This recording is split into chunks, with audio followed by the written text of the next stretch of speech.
Halo, Selamat selamat malam, Kakak malam. Mikana. Malam juga Udin Kampleng. Ya, iya. Kakak Mikana apa kabar? Mbak Lina, selamat Puji malam. Tuhan Bang Billy, baik-baik. selamat Puji Tuhan malam. baik. Sehat-sehat Ya. aman Itu tadi terkendali. Mas Kiki itu memang nggak mengerti tentang masalah eksistensi ketuhanan itu. Hmm. Mbak Mikana, aku mau bertanya. Aku kan Hmm. kebetulan nih seorang Muslim. Eh, Katanya Mbak Mikana tadi di dalam kitab Anda dari kitab Wahyu sampai kitab Kejadian atau Kejadian sampai kitab Wahyu ada firman Tuhan.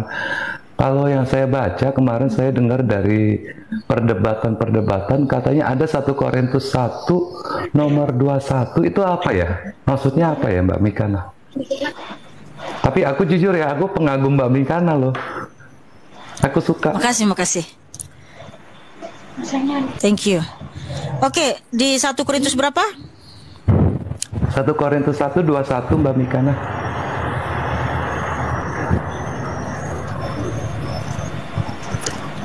Oleh karena dunia dalam hikmat Allah tidak mengenal Allah oleh hikmatnya, maka Allah berkenan menyelamatkan mereka yang percaya oleh kebodohan pemberitaan Injil. Ya, apa yang mau ditanya? Aku kemarin bikin itu kenapa kok ada kalimat itu ya pemberitaan Injil dikatakan bodoh. Tapi saya kemarin coba cek ngedownload Bible ternyata kok ada ya gitu. Kok ada ya seperti ini tulisannya ya. Terus aku jadi mau tanya gitu ke Mbak Mikana gitu loh.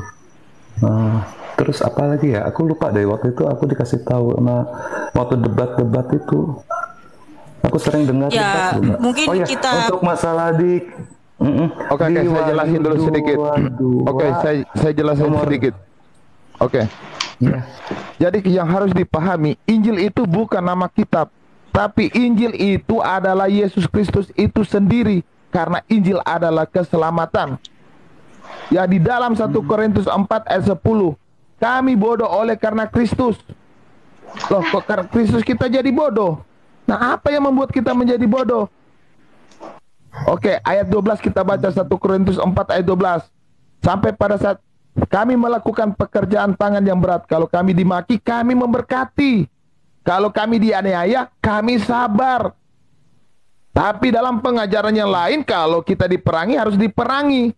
Tetapi di dalam ajaran Yesus Kristus, kita menjadi bodoh dalam hal-hal untuk membalas, hal-hal untuk mendendam.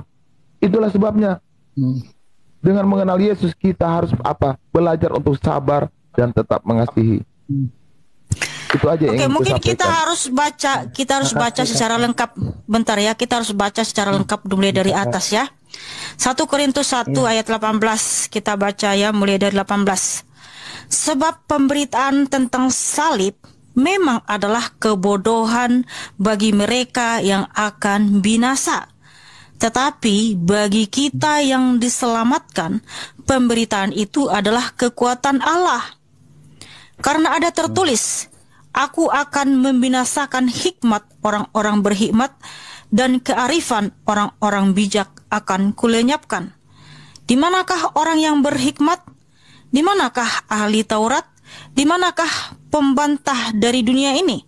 Bukankah Allah telah membuat hikmat dunia ini menjadi kebodohan? Oleh karena dunia dalam hikmat Allah tidak mengenal Allah oleh hikmatnya, maka Allah berkenan menyelamatkan mereka yang percaya oleh kebodohan pemberitaan Injil. Orang-orang Yahudi menghendaki tanda dan orang-orang Yunani mencari hikmat. Tetapi kami memberitakan Kristus yang disalibkan, untuk orang-orang Yahudi suatu batu sandungan, dan untuk orang-orang bukan Yahudi suatu kebodohan. Tetapi untuk mereka yang dipanggil, baik orang Yahudi maupun orang bukan Yahudi, Kristus adalah kekuatan Allah dan hikmat Allah.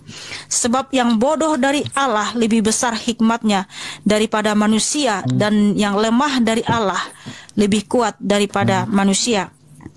Ingat saja saudara-saudara, bagaimana keadaan kamu ketika kamu dipanggil.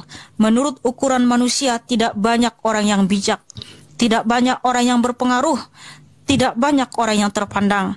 Tetapi apa yang bodoh bagi dunia, dipilih Allah untuk memalukan orang-orang yang berhikmat, dan apa yang lemah bagi dunia dipilih Allah untuk memalukan apa yang kuat, dan apa yang tidak terpandang dan yang hina bagi dunia dipilih Allah, bahkan apa yang tidak berarti dipilih Allah untuk menyediakan apa yang berarti, supaya jangan ada seorang manusia pun yang memegahkan diri di hadapan Allah. Tetapi oleh Dia kamu berada dalam Kristus Yesus, yang oleh Allah telah menjadi hikmat bagi kita. Ia membenarkan dan menguduskan dan menebus kita. Karena itu seperti ada tertulis, barang siapa yang bermegah hendaklah ia bermegah dalam Tuhan. Ya, Bang Udin Kampling ini kenapa feedback ya? Bang Udin keluar dari ini ya, dari aplikasi. Enggak, aku enggak. Aku nggak keluar, aku dengerin. Terus Mbak. Jadi dari ayat ini sudah bisa kita simpulkan ya.